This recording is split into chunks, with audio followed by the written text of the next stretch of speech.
ఈ మామిడికాయలన్నీ మాకు కూడా శ్రేయోభిలాషులు అండి. మొన్న ఒకరు తెచ్చారు, ఇప్పుడు ఒకరు తెచ్చారు.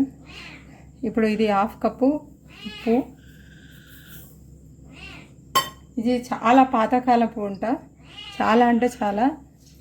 ఇందులో పసుపు వేసి 3 రోజులు ఇది కలిపి డబ్బాలో వేసి పెట్టుకోవాలి.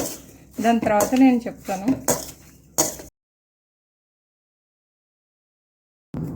1 కప్పు ఆవాలండి. ఇది పాతకాలము ఆవకాయ, 100 సంవత్సరాల క్రితంది.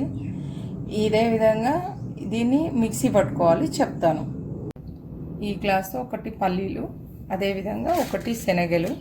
ఇవి ఎండలో పెట్టుకోవాలి. ఇప్పుడు ఈ ఆవపిండిలో కొంచెం సాల్ట్ వేసుకోవాలండి.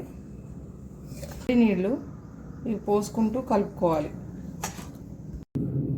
ఇప్పుడు వేడి నీళ్ళల్లో కలుపుకున్నాను కదండి, కొంచెం ఉప్పు వేసి ఇది ఎండబెట్టుకోవాలి. నేను బటర్ పేపర్ వేసాను, మీకు మామూలుగా ప్లేట్లో కూడా వేసుకోవచ్చు.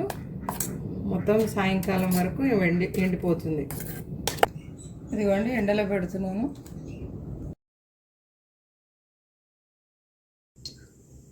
ఇదిగోండి ఆవాలు 1 కప్పు,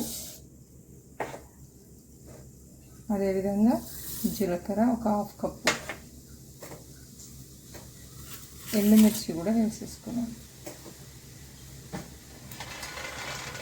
ఇది ప్యూర్ నేను నువ్వుల నూనె వేసుకున్నాను. కొంచెంమంది కావాలనుకున్న వాళ్ళు పల్లి నూనె కూడా వేసుకోవచ్చు. అదేవిధంగా పల్లీలు వేసుకుంటున్నాము. అదేవిధంగా శనగలండి, అవి కూడా వేసుకుంటున్నాము. అదేవిధంగా చిన్న స్పూనెడు పసుపు, ఇంగువ అండి.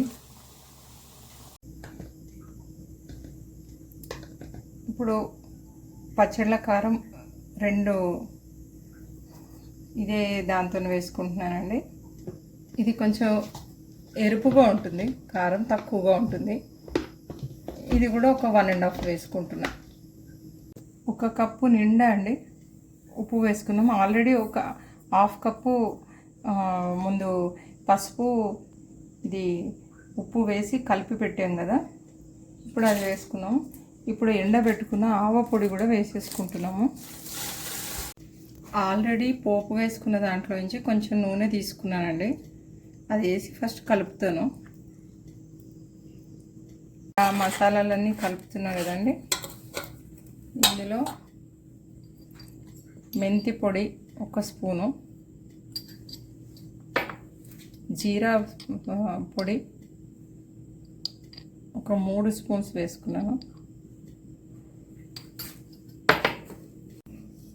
ఇప్పుడు అన్ని పోపు వేసుకున్నది వేసేసుకున్నాను అండి. చల్లారిపోయింది పూర్తిగా. ఇప్పుడు మొత్తం కలుపుతాను.